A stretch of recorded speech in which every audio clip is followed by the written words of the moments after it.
चलिए chapter number 2 start करेंगे आज, एडमिशन ऑफ पार्टनर। ठीक है, फर्स्ट चैप्टर अपन ने पढ़ा था पार्टनरशिप का इंट्रोडक्शन था, उसके अंदर सेकंड चैप्टर के अंदर एडमिशन ऑफ न्यू पार्टनर, मतलब क्या हुआ कि नया पार्टनर आया बिजनेस में। सपोज पहले 2 पार्टनर थे, एक पार्टनर और नया आया बिजनेस के अंदर, तो इसको बोलते हैं एडमिशन ऑफ न्यू पार्टनर। मतलब नया पार्टनर जब फर्म के अंदर आता है तो उसको क्या कहा जाता है, एडमिशन ऑफ पार्टनर। ठीक है, अब नया पार्टनर जब बिजनेस के अंदर आएगा तो अगर अपन लॉजिकली सोचें तो बहुत सी चीजें बिजनेस के अंदर डिस्टर्ब होगी। क्या क्या होगी, क्या क्या एडजस्टमेंट्स करने पड़ेंगे नए पार्टनर के आने पर, अकाउंटिंग ट्रीटमेंट में क्या क्या एडजस्टमेंट करने पड़ेंगे नए पार्टनर के आने पर, वो सारी एस्पेक्ट्स को लेकर के चैप्टर बनाया गया है। मतलब जब भी नया पार्टनर आता है तो उस समय क्या क्या ऐसे एस्पेक्ट्स हैं जिन पे नजर लगाई जाएगी, या क्या ऐसी चीजें जिनके बारे में बात की जाएगी, या क्या ऐसे एडजस्टमेंट है बुक्स ऑफ अकाउंट्स के अंदर जो करने पड़ेंगे नए पार्टनर के आने पर, तो वो सारा कंसेप्ट्स आपका इस चैप्टर में कवर है एडमिशन ऑफ पार्टनर के अंदर। ठीक है, तो मैंने यहाँ पर मुख्य रूप से ये सारे एडजस्टमेंट्स होते हैं जो मैंने यहाँ पर लिख दिए हैं। आप मेरे को अपन एक एक करके इसको समझते हैं कि क्या कहता है। ये कुछ एडजस्टमेंट्स हैं जो नए पार्टनर के आने पर बुक्स ऑफ अकाउंट्स के अंदर करने पड़ेंगे। पहला, calculation of new profit sharing ratio. सबसे पहले अपन ये बात समझते हैं कि प्रॉफिट शेयरिंग रेशियो क्या होता है। PSR शॉर्ट फॉर्म अपन लिखते हैं, प्रॉफिट शेयरिंग रेशियो। ये वो रेशियो होता है जो सभी पार्टनर्स आपस में मिलकर के म्यूचुअल कंसेंट से, मतलब आपसी सहमति से डिसाइड करते हैं कि हम आपस में किस रेशियो में प्रॉफिट या लॉस को शेयर करेंगे, तो उसको बोलते हैं प्रॉफिट शेयरिंग रेशियो। मतलब जिस रेशियो के अंदर आपस में पार्टनर्स प्रॉफिट या लॉस दोनों को शेयर करते हैं तो वो प्रॉफिट शेयरिंग रेशियो कहलाता है। जैसे मान लो A और B 2 पार्टनर है, दोनों ने डिसाइड किया कि हम 2:1 में प्रॉफिट को शेयर करेंगे, यानी A को मिलेगा 2/3 और 1 को मिलेगा 1/3। अब ये कैसे कैलकुलेट होगा, 2 + 1 टोटल कितना हो गया 3, तो यहां पर लिखेंगे 2/3 और ये लिखेंगे 1/3। ठीक है, तो A का शेयर हो जाएगा 2/3 और B का शेयर हो जाएगा 1/3। ये तो हो गया प्रॉफिट शेयरिंग रेशियो। अब सपोज ये 2 पार्टनर थे पहले, अब नया पार्टनर आया C, तो अब जब C आएगा तो C को भी तो प्रॉफिट देना पड़ेगा कुछ ना कुछ। C ऐसे फ्री में तो नहीं आएगा, C को भी कुछ ना कुछ प्रॉफिट देना पड़ेगा। तो क्या होगा, ये जो पुराना रेशियो था 2:1 का, ये अब गड़बड़ होगा।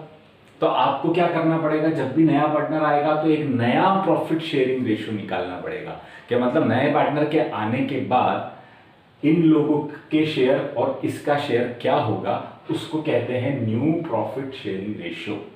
ठीक है, तो वो आपको कैलकुलेट करना पड़ता है। जब भी नया पार्टनर आता है, एडमिशन होता है पार्टनर का, तो अपन क्या करते हैं, calculation of new profit sharing ratio. दूसरी बात करते हैं कैलकुलेशन ऑफ सैक्रिफाइसिंग रेशियो। एक एग्जांपल लेते हैं अपन।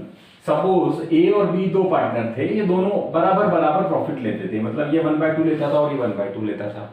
ठीक है, अब यहां पर आ गया C नया पार्टनर। तो एक बात सोचो आप कि क्या A को अभी भी नए पार्टनर के आने के बाद भी क्या आधा हिस्सा मिलेगा, क्या नहीं मिलेगा, उसको उसका हिस्सा कुछ ना कुछ तो कम होगा ही होगा। भाई जहां पर एक चीज थी जो 2 लोगों में बंटती थी, अब वो एक चीज 3 लोगों में बटेगी, तो पुराने वाले लोगों का कुछ ना कुछ तो कम होगा, कुछ ना कुछ सेक्रीफाइस होगा। तो उन लोगों ने कितना सेक्रीफाइस किया होता है, उसी रेशियो को बोला जाता है सैक्रिफाइसिंग रेशियो।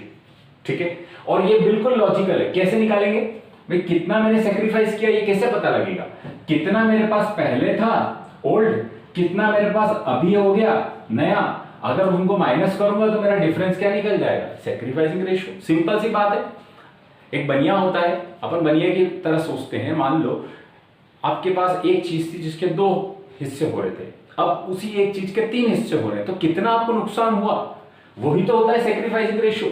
तो सिंपल सी बात है, पहले मेरे पास कितना मुझे मिलता था और अब मुझे कितना मिलेगा, इन दोनों का डिफरेंस क्या हो जाएगा, सैक्रिफाइसिंग रेशियो। तीसरी बात करते हैं, ये 2 एस्पेक्ट्स होते हैं। तीसरा एस्पेक्ट क्या होगा, valuation and accounting of goodwill. अब ये गुडविल क्या होती है, यहां पर गुडविल की क्या मतलब निकला, गुडविल का ये मतलब निकला, सपोज पहले ये 2 पार्टनर बिजनेस करते थे, ये दोनों A और B, इन्होंने बहुत मेहनत करी, दिन रात खून पसीना एक कर दिया, बिजनेस को जमाया, बहुत अच्छे लेवल पर लेकर के गए बिजनेस को, सारी मेहनत इन दोनों ने करी। कुछ सालों बाद 10 साल बाद सी बोलता है कि मुझे भी बिजनेस के अंदर आना है। तो जब इन दोनों ने बिजनेस स्टार्ट किया था तब सारी मेहनत इन लोगों ने करी थी, सारा इनके मेहनत का नतीजा है कि आज बिजनेस इतना अच्छे लेवल पे आया है।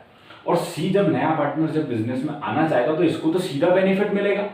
तो ये पुराने पार्टनर बोलेंगे कि तू तो सीधा आ रहा है अंदर और तुझे आज तो हमारे बिजनेस का जो नाम है उसका सीधा बेनिफिट मिल जाएगा, तो अब तू क्या कर, जो हमारे बिजनेस का नाम है उस नाम के बदले कुछ पैसा बिजनेस में लेकर के आया आप एक्स्ट्रा।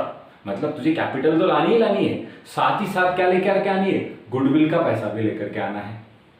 और वो गुडविल का पैसा कौन रखेगा, ए और बी रखेंगे, क्योंकि इतने सालों तक बिजनेस जमाने में मदद प्रयत्न किसने करे थे, और ए और बी ने करे थे, तो वो ये लोग खाएंगे। ठीक है, मतलब नया पार्टनर जो गुडविल का पैसा लाएगा वो कौन एडजस्ट करेंगे, ये दोनों पुराने पार्टनर एडजस्ट करेंगे। बिल्कुल लॉजिकल बात है। अगर आप दो लोगों ने मेहनत करी है और तीसरा आता है बिजनेस के अंदर और वो बोलता है कि मुझे भी आपकी बिजनेस में पार्टनरशिप दे दो, तो आप क्या बोलोगे, इतने साल तो हमने मेहनत करी तो उसका हमें कुछ रिटर्न तो मिलना चाहिए, तो एक काम कर गुडविल का पैसा ला, और वो गुडविल का पैसा हम लोग रखेंगे। तो वही होता है, ये गुडविल का पैसा ओल्ड पार्टनर रखते हैं। अब सवाल ये आएगा कि कौन कितना रखेगा। तो सीधी बात है, नए पार्टनर के आने की वजह से किसको कितना नुकसान हुआ, किसने कितना सेक्रीफाइस किया, उस हिसाब से वो गुडविल का पैसा इन दोनों में डिस्ट्रीब्यूट कर देंगे।